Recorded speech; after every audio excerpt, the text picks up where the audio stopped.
Cleaner is a new action thriller that just came out in theaters this past weekend. Sorry it's a couple of days late. This one is directed by Martin Campbell. If you don't know who Martin Campbell is, I would direct you to a film called Casino Royale. Casino Royale is one of the greatest action movies and one of the greatest Bond movies of all time. If you don't want to watch that, I mean, you can always watch GoldenEye. This guy launched two pretty successful eras of James Bond. The man has the sauce. That's all I'm saying. That's the only reason that I wanted to direct your attention to that. But seriously, if you haven't seen Casino Royale, it's on one of these streaming sites somewhere around here, or I don't know, go find a DVD in a bargain bin at Walmart or something. Come on, you know where to find it. And it stars Daisy Ridley, and it stars Clive Owen, and it stars Taz Skylar. And the premise and the setup for this story is a Die Hard-ish type of movie that involves terrorists and action and a whole bunch of other good stuff. There is a group of radical activists that decide to take over this energy building, this energy company. There's like 300 hostages that they take. And then within their own group, there's like a schism and a fissure, and there's like another group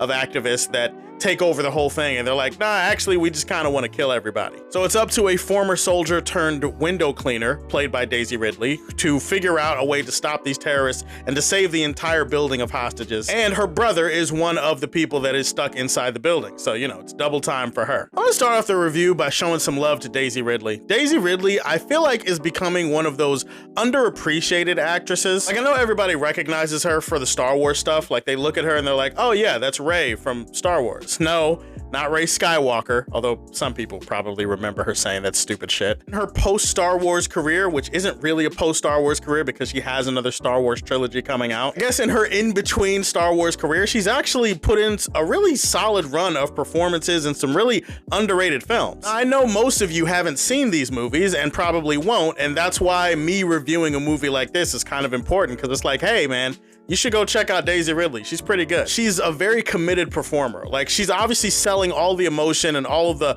intensity and the urgency of whatever the role demands for that moment. But I also really love her commitment to the stunt work and the action scenes in this movie in particular, like especially when you get to the third act. Like, she goes all in and you can see her actually in camera doing these stunts. It just kind of makes you appreciate things a little bit more. It's kind of like why a while ago we all fell in love with Tom Cruise, because we saw him actually doing the crazy shit that normally a stunt person would be doing. Stunt people, stunt performers in general should be getting more love and more credit and more like spotlight for what they do on a daily basis and what they do for these movies, but I digress. I also like her relationship with her brother in this movie. Her brother is autistic and there's a lot of like family baggage between them dating back to their past, and the movie does get into that. Mostly I love their relationship and I love the way that they're kind of looking out for each other throughout the movie. It would have been easy actually for them to turn the brother into like this damsel, but he's actually more helpful in this movie than you would think. I mentioned that Daisy is really committed to the stunt work. I think the movie in general has pretty good stunt work, pretty decent fight choreography. Maybe not peak Martin Campbell, but it's still pretty good compared to a lot of other movies. The third act in particular, all the action scenes are well staged, they're well filmed, they're well helmed,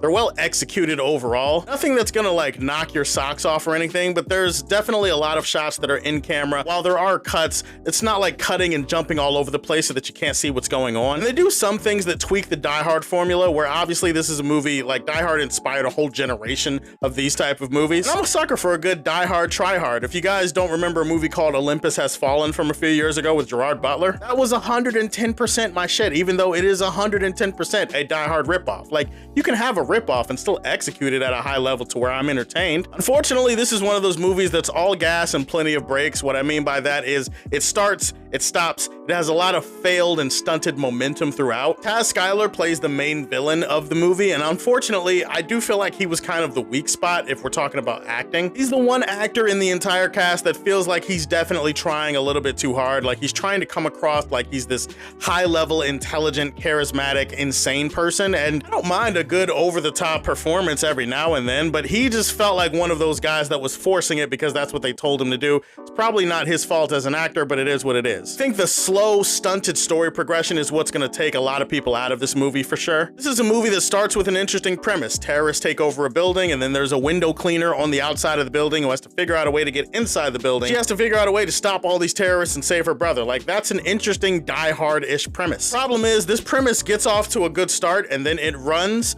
and it's running full speed, and then it runs face first into a brick wall. And most of the rest of the movie is about this premise trying to pick itself up from running itself into a brick wall. Now, I don't know if any of you guys have run face first into a brick wall before, but it's not like one of those things you can just shake off. It's not one of those things that you could just bounce up like nothing happened. Your bell just got rung. Like, you might have facial damage. You might have like a grade 3 concussion or something. You might have CTE at this point. You gotta take your time and you gotta steady yourself and you gotta stand back up, and that is going to take a while. You're going to need medical attention. I say all that to say that this movie just feels like it hits a wall and it just stops, and it feels like there's nothing that really happens until the third act of the movie. The premise of her being on the outside of the building and trying to figure out a way to get inside the building, like, that's cool at first. They stretch that premise out to the point that it gets really boring because it's just a lot of scenes of her outside the building while all the other shit is going on inside the building, and it just makes you feel a little bit restless. Like, you feel like you could get to the point here a little bit quicker. You don't really get to see her character do any awesome die-hard John Wick, John McClane-esque shit until the end of the movie,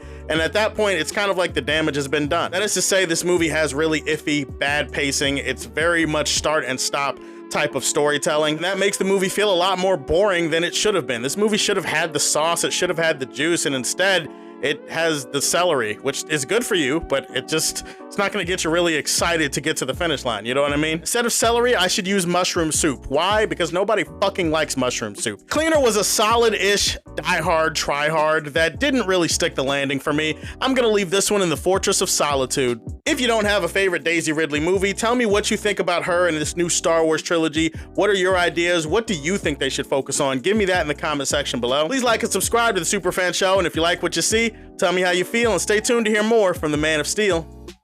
Peace.